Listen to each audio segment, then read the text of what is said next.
Donc l'accès direct au dossier où il y a les images de bonsaï, de chevaux et de désert. Quelle surprise! Et donc vous trouvez les différents dossiers que moi je vous conseille de télécharger un par un. Ah oui, le dossier Weblog Bonsaï n'est pas très utile en fait. D'ailleurs, il aurait dû peut-être se trouver dans le dossier Image Bonsaï. Voilà.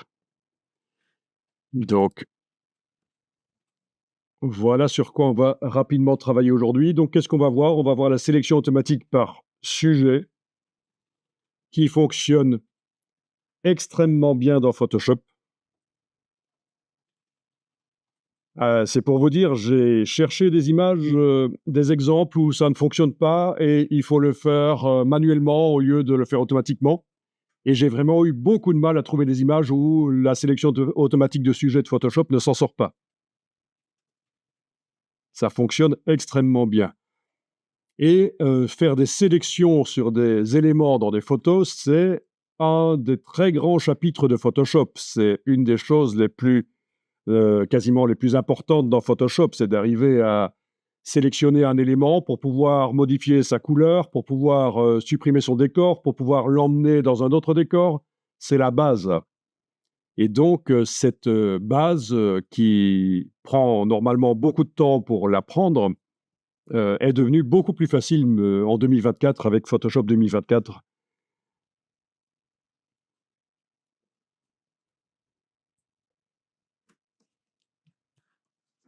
Donc ça, c'est avec les images bonsaï qu'on fera la sélection automatique par sujet.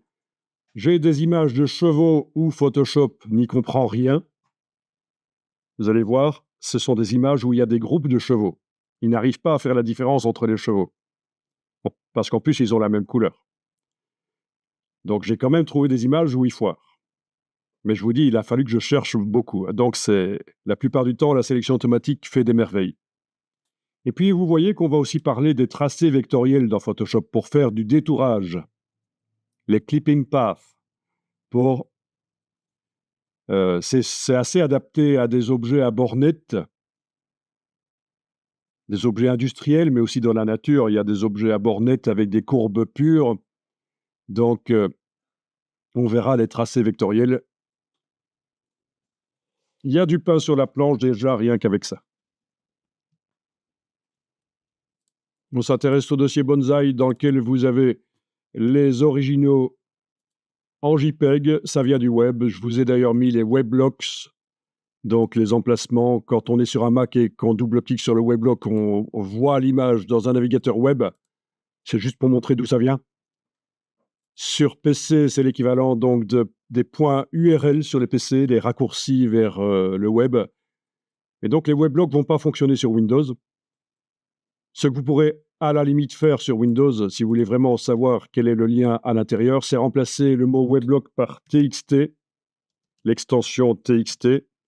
Et là, sur Windows, vous arriverez à ouvrir le weblog dans un traitement de texte et vous verrez entre les balises string, vous verrez quel est le lien qui est montré dans le weblog. Donc c'est assez difficile de convertir des weblogs en points URL, raison pour laquelle je ne vous fournis pas les points URL. Vous avez vu que souvent je vous mets des fichiers texte avec le lien cliquable à l'intérieur du fichier texte, un point RTF en fait, un fichier texte riche. Bon voilà, c'est juste pour dire ce que sont les weblogs. Alors, sur PC, il est possible aussi, quand vous êtes sur Windows, que vous ayez dans le drive des fichiers .dsstore. Ce sont des fichiers invisibles sur le Mac qui servent à stocker les icônes, etc. Pour que les icônes apparaissent dans les fenêtres du Mac. Donc, moi, sur le Mac, personne sur les Mac ne les voit. Ces fichiers, ils sont invisibles. Mais par contre, quand on transfère les dossiers sur un serveur, ils apparaissent. Donc, ne vous en occupez pas. Ne criez pas au scandale comme certains. Ah, c'est un truc, c'est un virus. Ouais, voilà.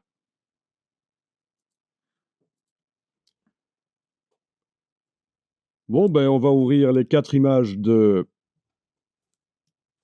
bonsaï. On va les ouvrir dans Photoshop 2024. Donc, je les ai déplacés sur l'icône de Photoshop. J'enfonce la touche F pour passer plein écran et avec la barre d'espacement, je peux bouger l'image dans sa fenêtre. Donc, sur l'écran, je veux dire.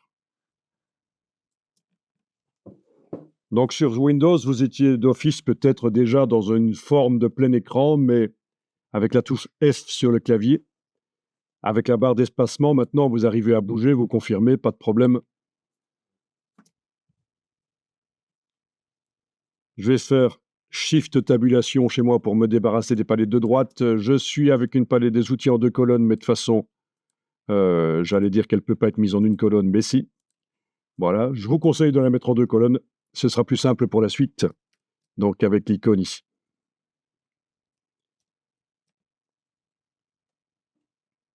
Et là, il y a vraiment tous les outils. Là, il y a tous les outils d'Office.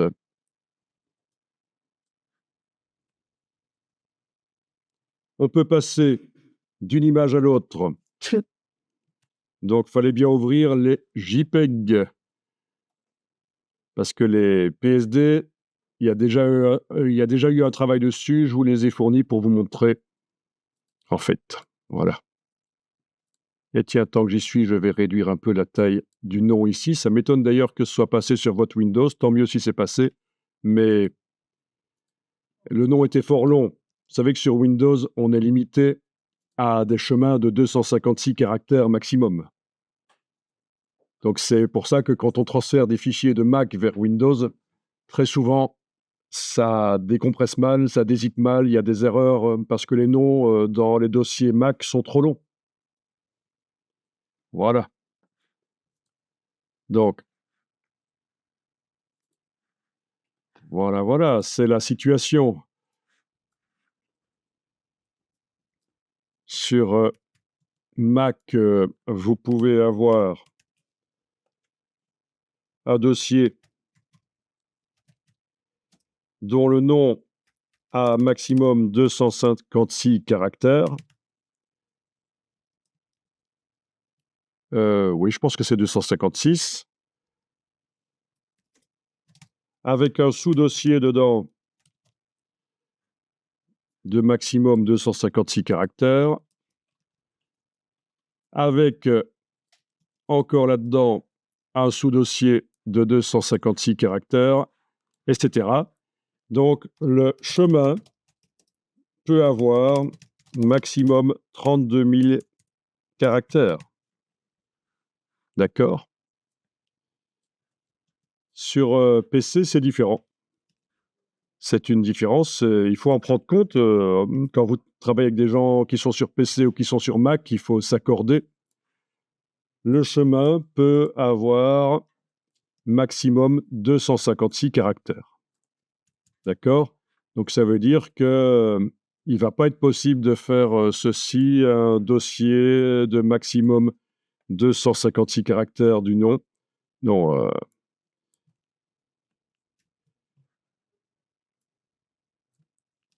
voilà, il va falloir que le chemin ait maximum 256 caractères. Et ça arrive souvent de faire aussi long comme ça. De faire ici aussi sur le Mac, Non, de faire des noms de dossiers où il y a autant de calculs. des noms de dossiers où il y a 256 caractères. Oui, bien sûr. Bien sûr, comme ça tu peux écrire ce qu'il y a à l'intérieur du dossier, tu peux faire des choses descriptives.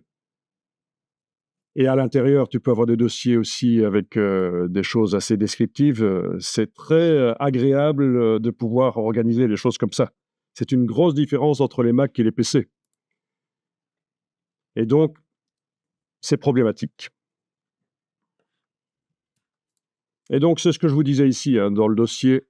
J'étais étonné que il y ait un des documents, oui, un des fichiers qui soit passé. C'est sans doute que vous l'avez mis à la racine sur le bureau, parce que vous l'auriez mis dans un dossier ou un sous-dossier du PC, ça aurait peut-être pas été aussi simple. Et donc, raison pour laquelle moi ici, je vais pour la suite, au cas où, pour la fois suivante, quand je vais transférer ce dossier, je vais quand même raccourcir le nom. Alors, il est possible de faire sauter la limite de 256 caractères sur Windows. L'avant. Donc, j'ai ici tapé Windows 10, faire sauter la limite de 256 caractères, et je tombe sur plein d'articles qui parlent de ça. Donc, le premier ici de Microsoft Community, je vais aller voir. Par Hansen.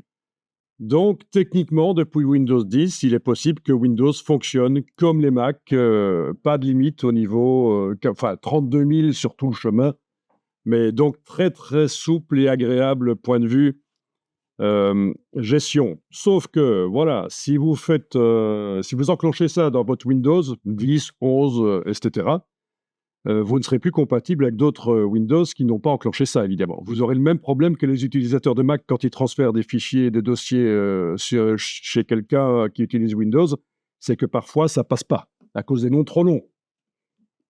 C'est d'ailleurs le message sur Windows, ça indique non trop long. Oui. Donc, c'est intéressant de préciser que techniquement, ça existe. J'avais un problème pour l'aperçu sur Windows, mais Voilà, fin de la petite parenthèse, mais il faut en parler parce que forcément, quand on travaille en équipe, c'est des choses qui arrivent. Donc, vous avez bien ouvert les JPEG parce qu'on va refaire l'exercice. Ça, c'est l'exercice résolu dans les PSD. Donc, ici, dans les images, on n'a qu'un seul sujet à chaque fois. Et j'étais en train de dire, juste avant que je vous parle des noms longs, qu'il est possible de passer d'une image à l'autre, soit par le menu Fenêtre. Dans tous les logiciels Adobe, le menu Fenêtre en bas vous liste les documents actuellement ouverts. Et donc, on peut passer facilement de l'un à l'autre comme ça. Soit le raccourci Contrôle Tabulation. Contrôle Tabulation passe d'un à l'autre. C'est comme dans les navigateurs web. Et alors, il y a le sens inverse. Par exemple, ici, Bonsaï vert, contrôle tabulation, bonsaï jaune, je veux revoir le vert, contrôle shift tabulation. Voilà, on navigue dans un sens ou l'autre. C'est pratique, évidemment. Donc le plein écran, c'est une des manières de voir les images dans Photoshop. Il y a bien sûr le mode fenêtre aussi qui peut être intéressant. Est-ce que vous avez des onglets sur le dessus, sur Windows, qui vous permettent de passer aussi d'une image à l'autre quand vous êtes en plein écran comme ça, touche F? Oui, vous les avez, moi je ne les ai pas. Pour les avoir, il faut que je sorte du mode plein écran avec la touche F. Et là, je suis, comme vous êtes sur Windows, avec les onglets. C'est bien aussi. OK. Bon, il y a juste cette fenêtre qui se redimensionne, c'est un peu ennuyeux. Donc, un seul sujet par image. Donc, je vais pouvoir utiliser une fonctionnalité qui est dans le menu Sélection. C'est Sélection Sujet. Tester. Vous êtes sur un des bonsaïs, vous faites Sélection Sujet.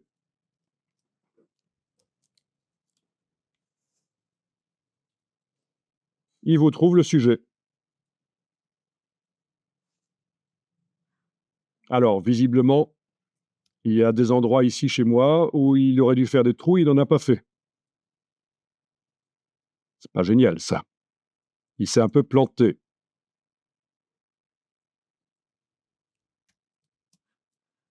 On va tester cette sélection parce qu'en fait, les pointillés, ce qu'on appelle les défilés de fourmis, les marching ants, ne peuvent pas vous montrer toutes les subtilités de la sélection, mais il y a peut-être quand même du flou sur le bord de la sélection, de la transparence.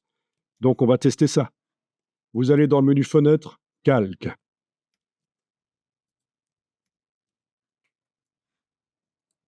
Alors attention, si vous utilisez la version anglaise de Photoshop, gros piège.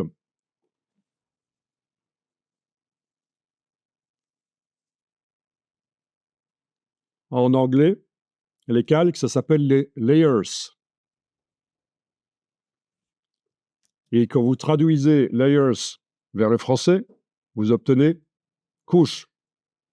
Sauf que dans la version française de Photoshop, couche, c'est une autre palette qui en anglais s'appelle channels. Donc, c'est pour ça que c'est un peu embrouillant parfois avec la version anglaise. On cherche les couches qu'on avait dans la version française. Tiens, on voit dans le menu fenêtre, layers, ben c'est les couches. Ben non, c'est les calques.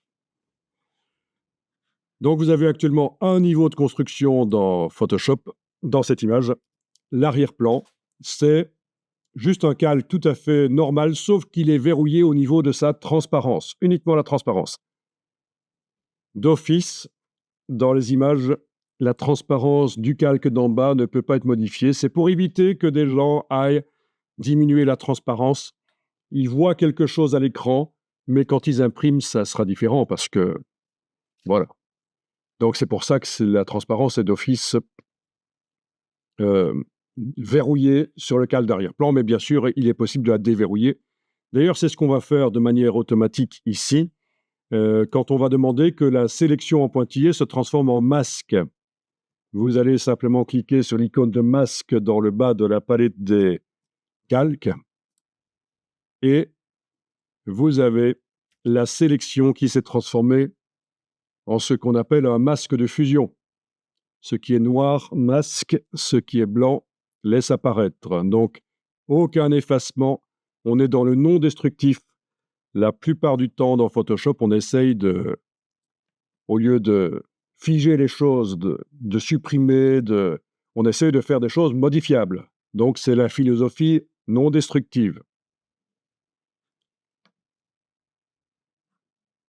Vous avez un damier qui certainement est beaucoup plus désagréable que le mien. On va le régler une fois pour toutes parce que ce sera valable pour toutes les images suivantes qui seront travaillées dans Photoshop. Un damier qui montre la transparence dans l'image. Alors, vous allez dans le menu Édition, Préférences. Moi, je suis dans le menu Photoshop Réglages sur le Mac. Mais chez vous, sur le Windows, c'est dans Édition, Préférences. Et vous allez dans Transparence et couleurs non imprimables.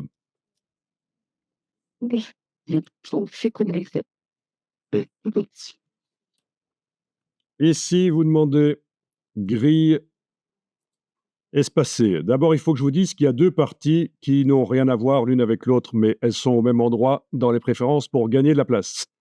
Donc, les couleurs non imprimables, c'est autre chose. Donc ici, grille espacée. Au niveau des couleurs, vous avez deux échantillons qui sont assez bien différents. Va falloir cliquer sur l'un d'eux et faire en sorte qu'il ressemble plus à l'autre au niveau du gris. Voilà. Il faut deux grilles semblables. Voilà, parce que vous avez peut-être ce genre de choses actuellement.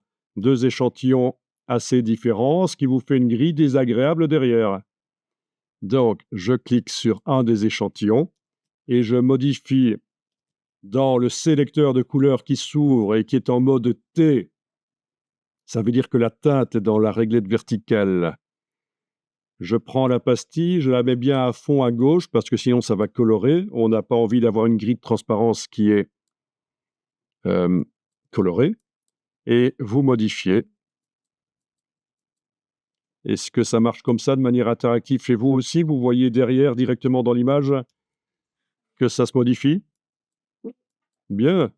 Donc, il ne faut pas un fond uni parce que sinon, vous ne verrez pas le damier. Et le damier est quand même là pour vous dire, tiens, c'est de la transparence. OK. Voilà, vous avez réglé une fois pour toutes, jusqu'à ce que vous remettiez à zéro Photoshop, vous avez réglé le problème de ce damier de transparence qui est hyper désagréable. À la limite, même quelqu'un qui serait épileptique pourrait être très dérangé par ce genre de choses. Hein. Donc, la sélection par sujet avait, à certains endroits de cette image ici, mal sélectionné les choses.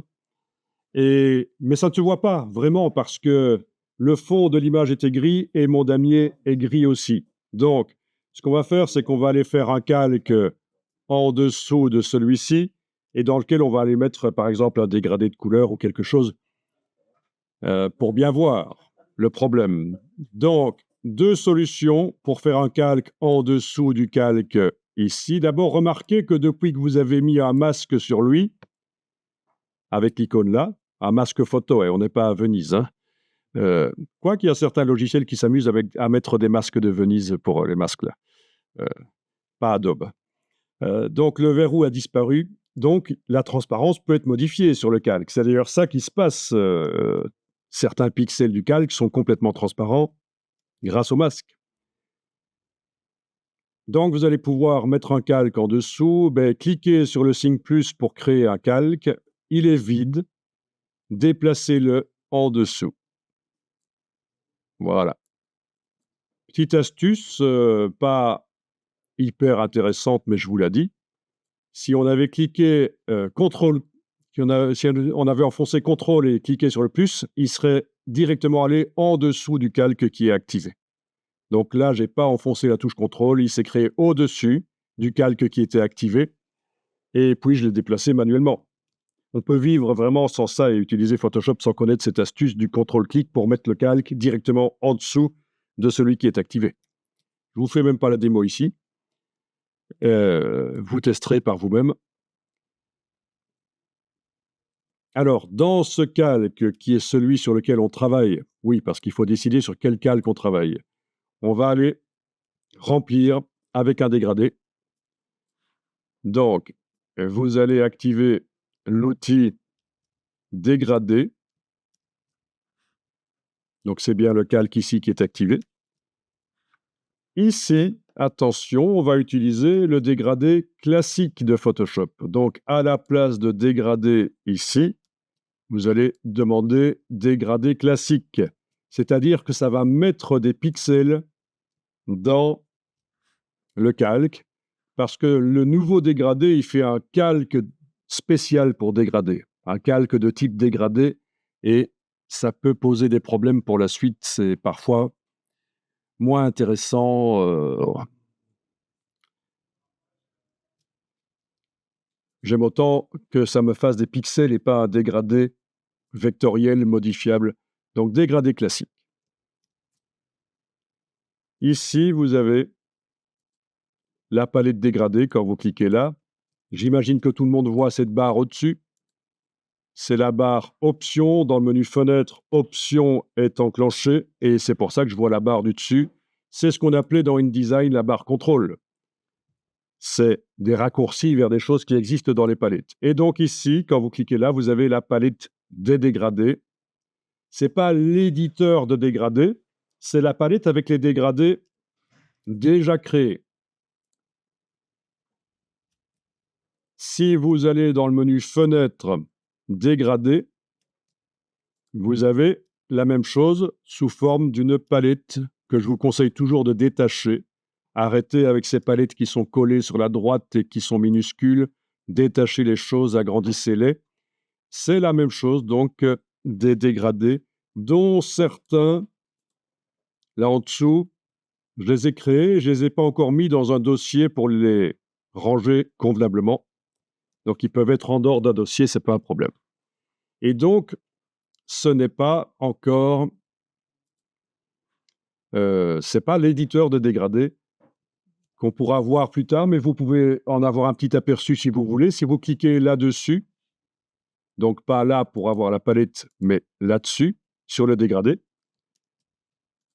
vous avez l'éditeur de dégradés qui s'ouvre avec, comme dans InDesign, mais en mieux, des échantillons en bas pour la couleur, au-dessus pour la transparence. Oui, parce que certaines parties d'un dégradé peuvent être transparentes. Et vous retrouvez par la même occasion, et la palette s'agrandit avec la case en bas à droite, pour retrouver aussi la palette dégradée à cet endroit-là. Voilà. Bon, ici, je vais cliquer sur annuler parce qu'on n'est pas là pour modifier un dégradé. On va en utiliser un, dans un premier temps, un qui existe déjà. Donc, menu fenêtre, dégradé, c'est la palette des dégradés. Et l'éditeur de dégradés, vous l'obtiendrez par le menu Nouveau dégradé prédéfini, ça vous fera l'éditeur de dégradés. Mais là, je vais cliquer sur Annuler. Et on va aller juste activer un des dégradés.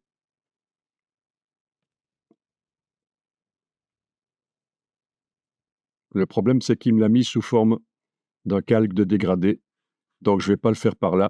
Excusez-moi, on va le sélectionner peut-être par ici. Ça ira sans doute un peu mieux. Oui, il ne faut pas le sélectionner par la palette dégradée, sinon il nous fait un dégradé nouvelle méthode. Donc, annuler. Si vous avez le calque qui s'est transformé en un dégradé, faites CTRL-Z. On va le choisir par ici, le dégradé.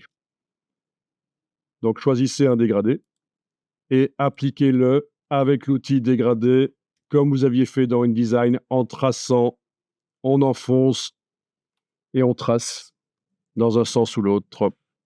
Pas besoin d'annuler si on veut en refaire à nouveau. Si on cale, si on enfonce la touche Shift pendant qu'on trace, il est parfaitement calé sur les axes. Voilà. Si vous faites une petite ligne, ben, la transition entre les couleurs est petite. Si vous faites une grande ligne, elle est plus grande. Et comme dans InDesign, j'avais montré aussi, il est possible aussi de zoomer en arrière, de le commencer à l'extérieur de l'image, de le terminer à l'extérieur de l'image, et vous avez une portion du dégradé qui est visible dans ce cas-là. Voilà. Donc, je répète, on trace dans le sens qu'on veut. Pas besoin de faire CTRL-Z si vous voulez en retracer un nouveau. Si on enfonce la touche Shift, la touche majuscule pendant qu'on trace, ça cale sur les axes. Ça permet donc de faire un dégradé parfaitement vertical ou horizontal. La longueur, c'est la transition. Et si je zoome en arrière, je peux démarrer en dehors de l'image et finir en dehors de l'image éventuellement. Et j'ai une portion seulement du dégradé qui apparaît. Dans ce cas-ci, la portion du centre. Voilà, les dégradés. Donc, retenez dans un premier temps que ne choisissez pas les dégradés par la palette dégradée, menu fenêtre dégradé, parce que là, ça vous fait ça vous fait ça vous fait ça, ce genre de choses. Un calque de dégradé. Je le jette à la corbeille. C'est pas bon. Enfin, si, ça peut être bien, mais moi, je vous conseille pas dans un premier temps. Choisissez les dégradés par là. Ouais, c'est ça. C'est chez moi, non? Donc, pour que ce soit bien clair, il y a un dégradé dans le calque ici, mais ce sont des pixels. Si j'avais choisi de faire un dégradé nouvelle méthode, voilà, je vais aller mettre, choisir un dégradé, même là, ça nous fait un calque de dégradé. C'est un calque spécial dégradé. Dans un premier temps, je ne vous conseille pas.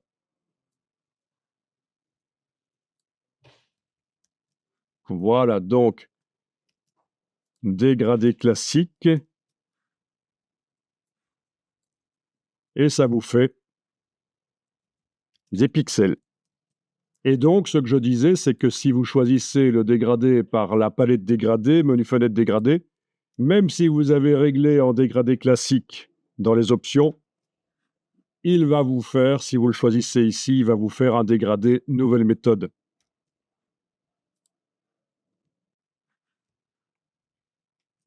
Le dégradé est fort infographique. Ça sent l'infographie, c'est pas très naturel. On pourrait mettre un petit grain dessus par le menu filtre de Photoshop. Filtre bruit. Le bruit en image, c'est du grain, par exemple. Des parasites. Filtre bruit. Ajout de bruit. Et vous avez la fenêtre de prévisualisation. Quand vous appuyez, c'est avant, et quand vous lâchez, c'est après. Ici, je vais demander un bruit monochromatique. Je coche monochromatique en bas pour ne pas avoir toutes les couleurs que vous voyez. C'est un choix. Je coche monochromatique. J'augmente la quantité de bruit. Derrière, directement, on voit ce que ça donne parce que la case aperçue est cochée. Et je vais tester, tiens, gaussien ou uniforme. Je vais plutôt prendre uniforme. Voilà, je clique sur OK. J'ai juste mis un peu de bruit à l'arrière. Ça peut être intéressant, ça fait de la texture. Et nous l'avons appliqué de manière destructive, c'est-à-dire que les pixels du dégradé sont définitivement modifiés. Ce n'est pas bon. Nous allons voir plus tard qu'il faut mieux, quand vous mettez un filtre sur un calque, le mettre de manière non destructive, c'est-à-dire vous pourrez enlever le filtre ou le modifier tant que vous voulez. Même après, bien sûr, avoir enregistré l'image et l'avoir réouverte. Donc, on est dans la logique non destructive dans Photoshop un maximum. Et il faut juste connaître l'astuce que je ne vais pas vous donner ici, qu'on verra plus tard.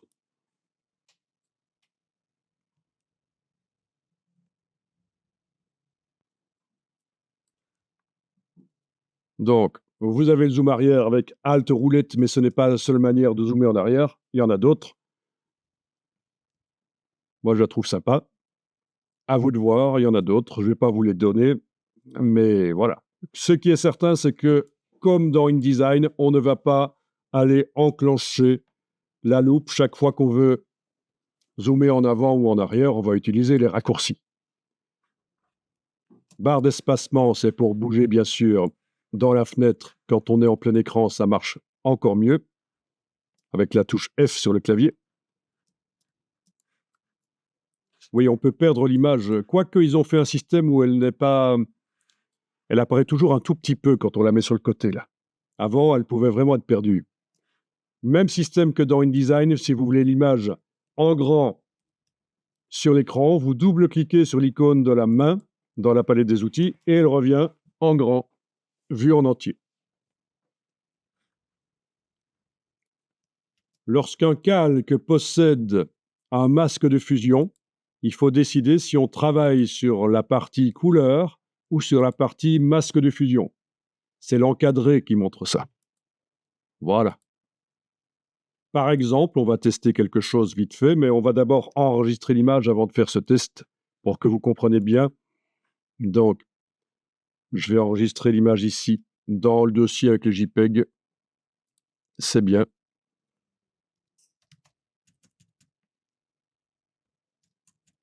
Donnez le nom que vous voulez. Modifiez le nom si vous voulez.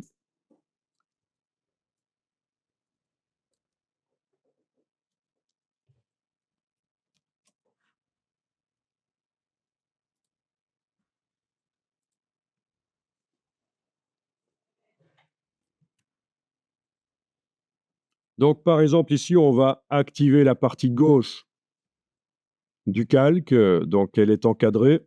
Et on va aller mettre un flou. Filtre, flou, flou gaussien. Ça peut être bien. Ou, oui, flou gaussien dans un premier temps. Voilà. Voilà. Donc, c'est du flou.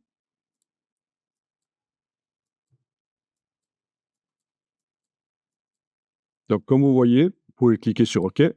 Le flou ne se met pas sur l'autre calque d'en dessous, mais ça se met sur ce calque-ci.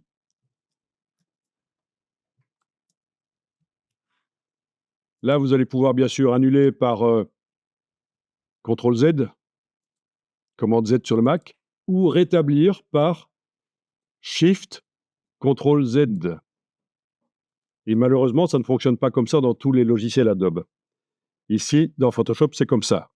Commande Z, commande Shift-Z, c'est l'avant-après. Vous avez aussi un historique qui est très intéressant. Menu fenêtre historique parce qu'il peut être utilisé de manière créative. On verra plus tard. Mais l'historique, en fait, il vous répertorie tout ce que vous avez fait sur l'image. Donc, prenez la palette historique, agrandissez-la. Peut-être que vous avez fait tellement de choses que, même en l'agrandissant en grand sur l'écran, on ne voit pas tout et il va falloir jouer à ce moment-là sur l'ascenseur qui est sur le côté. Donc on voit qu'on a commencé par ouvrir l'image et puis on a fait sélection sujet, plusieurs choses. Cet historique ne s'enregistre pas avec l'image. Si vous enregistrez une image, vous la fermez, vous la réouvrez, vous n'allez pas retrouver ceci. Et donc ça vous permet bien sûr de voyager facilement en cliquant sur les différents états d'historique. Attention, si vous revenez en arrière et que vous faites une opération, il est possible que tout ce qui n'apparaît plus disparaisse, parce qu'on est dans un historique linéaire. On appelle ça un historique linéaire. On verra qu'on peut passer dans un historique non linéaire et que c'est vraiment très créatif. Mais ici, on se sert juste de la palette historique pour voyager dans la construction de l'image. Et donc, vous voyez qu'on peut aussi revenir une étape en arrière au moment où j'avais mis l'ajout de bruit, mais que je n'avais pas encore mis le flou gaussien. Alors, vous avez enlevé le flou. On va voir ce qui se passe si on clique sur la partie droite ici et elle est encadrée et qu'on met un flou. Menu filtre. Alors, dans le haut du menu filtre, vous avez les derniers filtres qui ont été utilisés. Si vous voulez les réappliquer, vous pouvez aller les chercher là plutôt que de descendre dans le menu. Par exemple, voilà, flou gaussien. Et petite astuce, j'annule.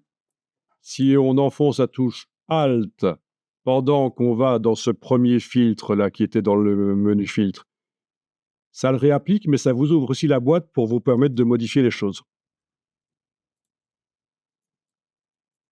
Et là, on est en train de mettre du flou sur le masque. Donc voilà, c'est ce que je voulais vous faire comprendre, c'est que quand on a un calque avec un masque, on a vraiment deux parties et il faut décider sur laquelle on travaille. OK. Bon, là, je vais pouvoir revenir en arrière pour enlever le flou sur le masque.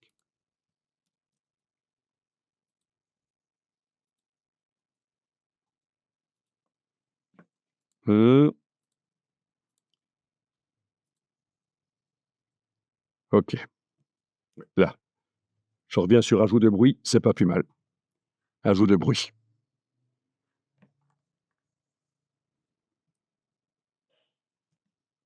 Le nombre d'étapes qu'on peut avoir dans la palette historique, c'est quand même limité parce que ça prend beaucoup de place sur le disque dur. Il faut avoir un ordinateur qui permet de stocker tout ça. Je vous montre que dans les préférences performance, qui seront chez vous dans édition préférences performance,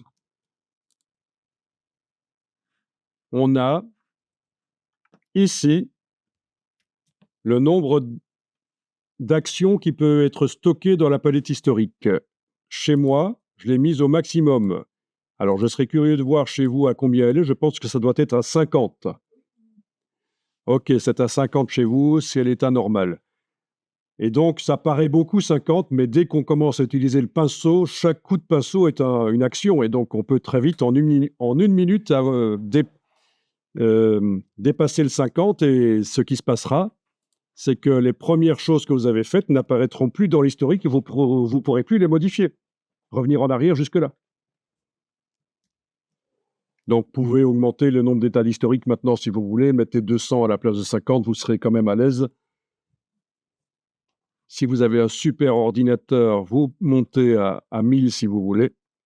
Bon, tout ça va dépendre aussi du nombre de pixels qui est contenu dans l'image qu'on travaille. Si je vais dans Image, taille de l'image, ici, je vois la définition. Ah, c'est quand même du costaud. On est quand même à 5000 sur 3000. C'est quand même, si je multiplie à peu près les deux, 3,5 fois 5, ça nous fait 15 plus 2, 15 plus 2,5. Ça fait 18 mégapixels. C'est une image 18 mégapixels, 18 millions de pixels à peu près, si je calcule bien rapidement comme ça. Donc, c'est quand même une image précise.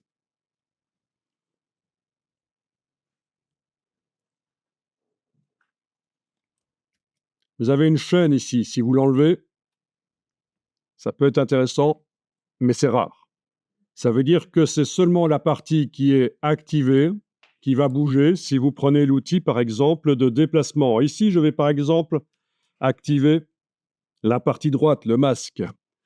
Si je prends l'outil de déplacement, alors l'outil de déplacement, il a des options. Je vous conseille de décocher la sélection automatique. La plupart du temps, ça va vous poser des problèmes si elle est enclenchée. Donc, décochez-la systématiquement, sauf si vous avez une très bonne raison de la cocher, et on verra quelle bonne raison on peut avoir. On fera une petite démo pour montrer. Mais donc, je décoche sélection automatique pour l'outil de déplacement. C'est le calque qui est actuellement activé qui va bouger, et dans ce cas-ci, spécifiquement le masque, parce qu'il est encadré. Tester. Ah oui, ça c'est nouveau dans Photoshop, c'est apparu récemment quand on survole. Il nous montre. Ah, il active le calque quand même, il nous montre. Ça, c'était ennuyeux. Bon. Ce cadre bleu. OK, voilà, je clique et je bouge. Est-ce que ça a fonctionné chez vous? Oui. Parfait. CTRL Z, j'annule. OK, ça marche. J'avais une crainte avec ce nouveau système que... Vous voyez ce qui se passe quand je survole le dégradé qui est derrière? Le calque de dégradé est en surbrillance. Mais quand je bouge, c'est quand même le calque que j'ai activé et spécifiquement son masque qui bouge. Donc, ce nouveau système qui m'indique où se trouve ce que je survole et quelles sont ses limites en termes de surface, n'interfère pas du tout dans le déplacement, et ça, c'est très bien. Bien, vous avez annulé. Vous pouvez tester, bien sûr, ce qui va se passer quand vous activez la partie gauche. Voilà. J'annule. Et je vais remettre la chaîne, parce que dans ce cas-ci, il n'y a aucune raison que j'ai envie de bouger le masque sans que les pixels de l'arbre bougent ou inversement. Ils doivent bouger ensemble, donc la chaîne est là, ils bougent ensemble.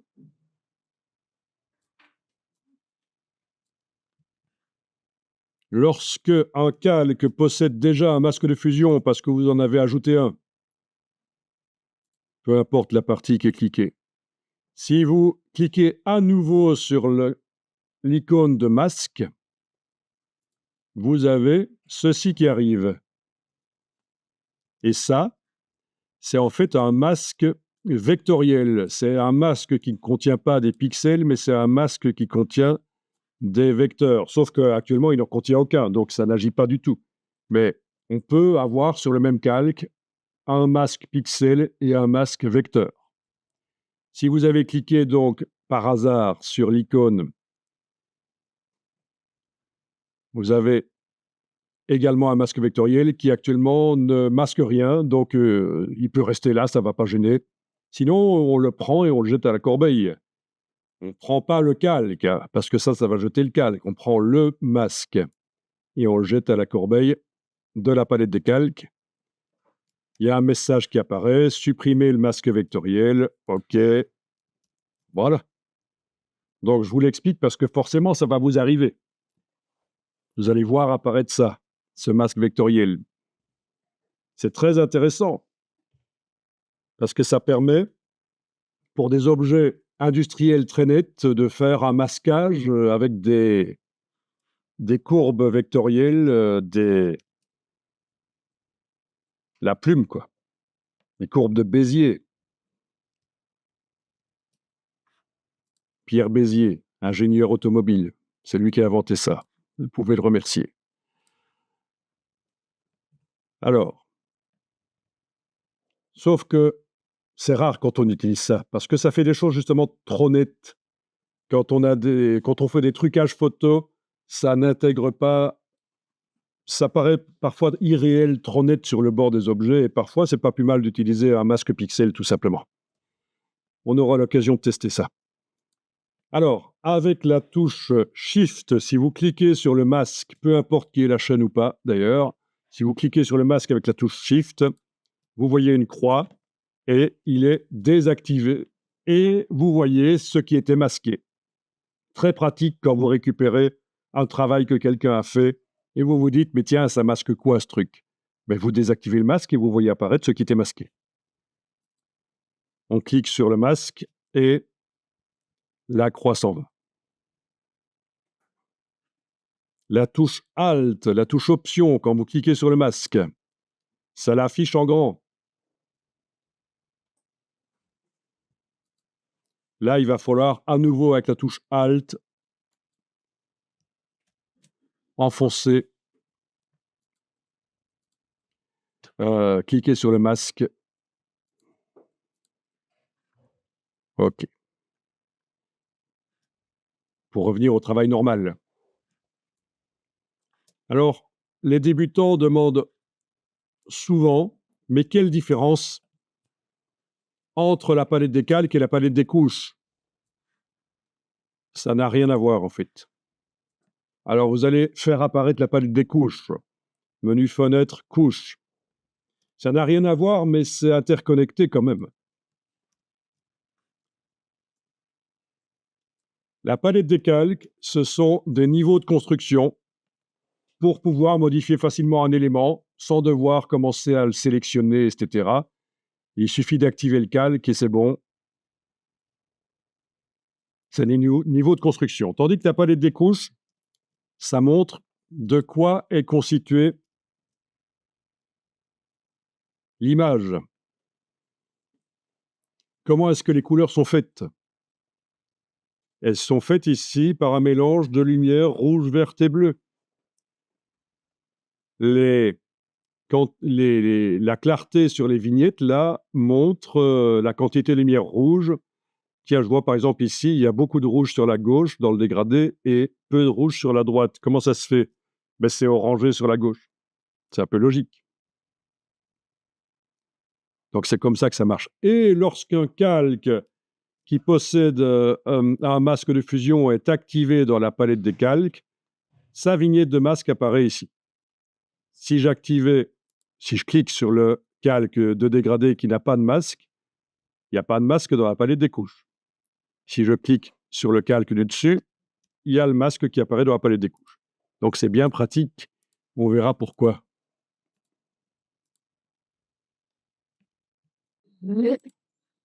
Donc, le calque du dessus est activé. Avec l'outil de déplacement, vous pouvez placer où vous voulez le bonsaï par rapport à l'image. Donc, il ne doit pas nécessairement être à l'endroit où il était quand vous avez ouvert l'image.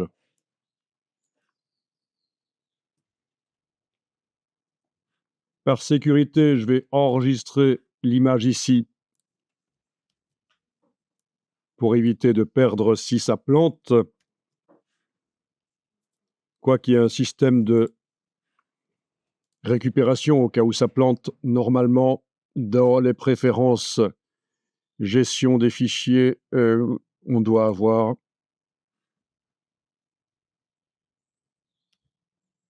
toutes les 10 minutes, c'est réglé actuellement. Oui, parce que vu que ce sont des images lourdes, on ne fait pas ça toutes les 2 minutes, sinon ça n'arrêterait pas d'enregistrer en fait, hein. Photoshop, c'est du lourd. Il n'est pas rare en 2024 d'avoir des travaux Photoshop qui font 500 mégas, 1 giga. C'est pas rare du tout.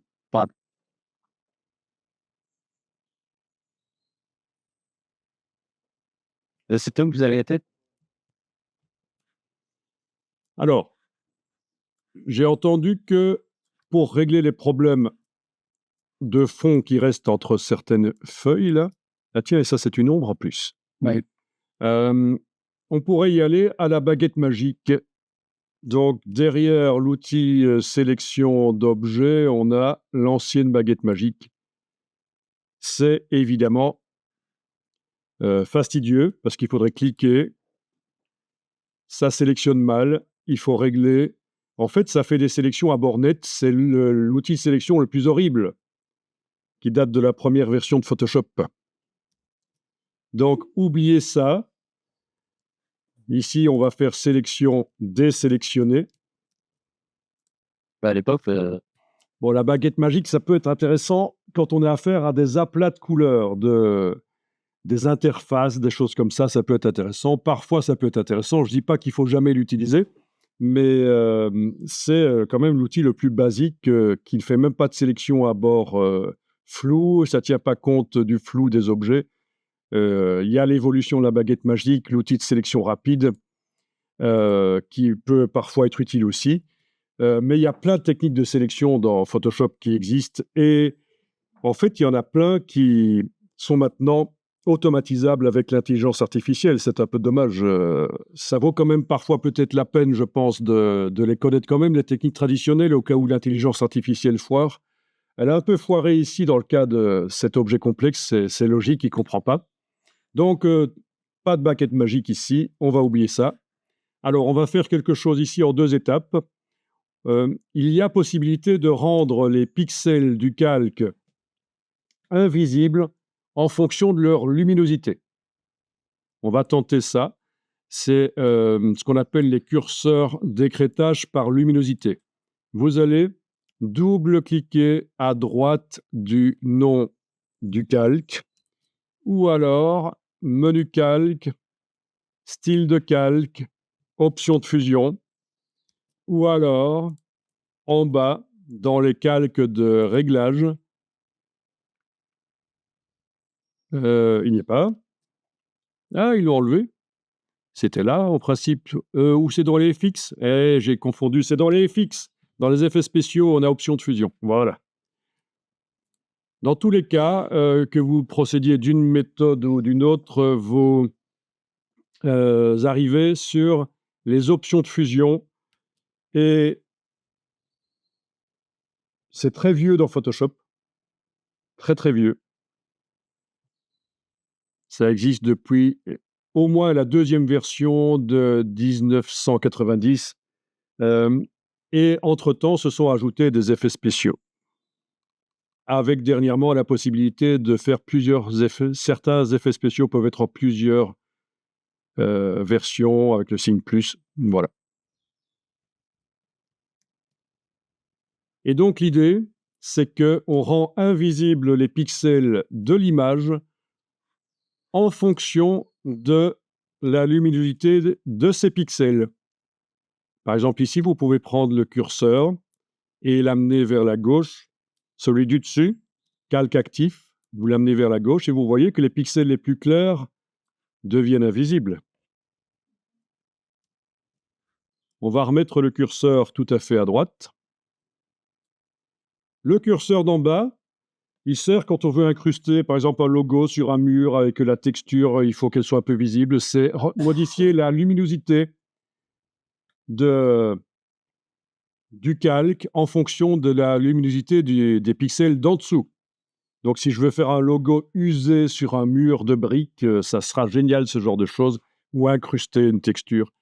Mais on y touche très rarement le curseur calque du dessous. Donc ici, vous avez remis les choses en place. Vous avez vu que c'est pas terrible, en fait. On arrive en effet à enlever le gris, pas ici parce que c'est une ombre, il faudra y aller manuellement, je pense, mais on arrive à enlever les taches grises du mur qui restait derrière, à différents endroits. Sauf que ça enlève bien sûr aussi les parties les plus claires du feuillage. Donc c'est pas bon. Je clique sur annuler, voilà. Et donc l'astuce, c'est d'aller voir dans la palette des couches, vous avez toujours la palette des couches visible.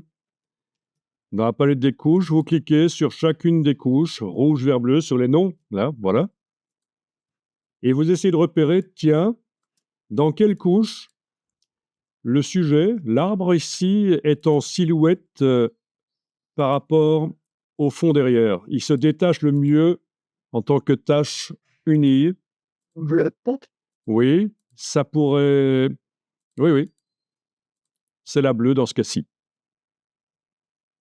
Une fois que vous avez repéré la couche, vous allez réactiver le travail sur l'image. Et c'est là qu'en général, on se plante. Parce que je dis en général, cliquez sur le mot RVB pour réactiver le travail sur toute l'image. Et il y a des gens qui considèrent que ceci est un mot. Ben non, ça c'est le mot. Voilà, cliquez sur le mot RVB. Donc, la situation est la suivante.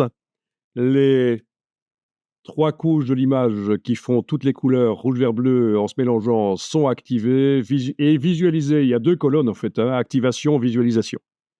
Ah oui, et ça, vous avez même la possibilité de visualiser le masque, mais ça, c'est autre chose.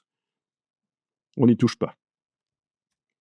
Maintenant, vous savez que c'est dans la couche bleue que la silhouette se détache le mieux du fond. Vous allez double-cliquer, par exemple, à droite du nom du calque pour faire apparaître les options de fusion. Et au lieu de faire une comparaison sur les 3 couches en même temps, c'est ce qu'on appelle le gris, vous allez spécifiquement indiquer que vous faites une comparaison sur le bleu. Et là, ça devrait fonctionner un peu mieux. Je ne dis pas qu'il n'y aura pas encore des erreurs, mais voilà. Donc, il prend en compte le contenu de la couche bleue pour faire la transparence. Alors, si on zoome, on veut être, soyons précis. Si vous zoomez, vous remarquez que quand je joue sur le curseur ici, ça crée de la transparence, mais c'est soit 100% de transparence, soit 0. Vous n'avez pas de la demi-transparence. Si vous enfoncez la touche Option et vous cliquez là, vous allez aménager une zone de transition entre ce qui est invisible ici à droite du demi-curseur et ce qui est visible complètement à gauche. Ça, c'est une transition de transparence et ça crée des niveaux de transparence. Et ça, c'est génial. C'est avec la touche Alt ou la touche Option. Alors, cette technique, elle est vieille. Elle existe même avant que les calques existent. Donc, les calques qui sont apparus dans Photoshop avec la version 3 en 1994. Et avant la version 3, version 2.5, version 2, on n'avait pas de calque. On avait ce qu'on appelait des sélections flottantes, c'est-à-dire des calques temporaires. Et dans les sélections flottantes, il y avait cette chose-là, pour intégrer, pour rendre invisible. OK. Donc, il y a des petites erreurs que ça a générées. Ça peut être corrigé. On va voir comment. Moi, je vous propose dans un premier temps de laisser l'image comme ça parce que vous allez voir qu'en fait, pour boucher les trous qui ont été créés alors que ça ne devrait pas, il y a une petite technique, mais on va d'abord toucher aux autres bonsaïs. Vous allez enregistrer ici. Alors, il faut voir si ceci est acceptable ou pas aussi. Donc, tout ça pourrait être bouché assez rapidement. Oui, il y a des choses bizarres ici. Peut-être que dans le tronc aussi, oui, il y avait des taches grises dans le tronc. Donc, il n'est pas possible avec cette technique de dire que ça ne s'applique que sur une partie du calque. Donc, il va falloir ruser pour arriver à régler les problèmes que ça génère. Donc, vous avez ceci qui indique qu'il y a eu des options de fusion sur le calque, la petite vignette. Alors ça fait des miracles quand on veut nettoyer derrière une aquarelle, par exemple.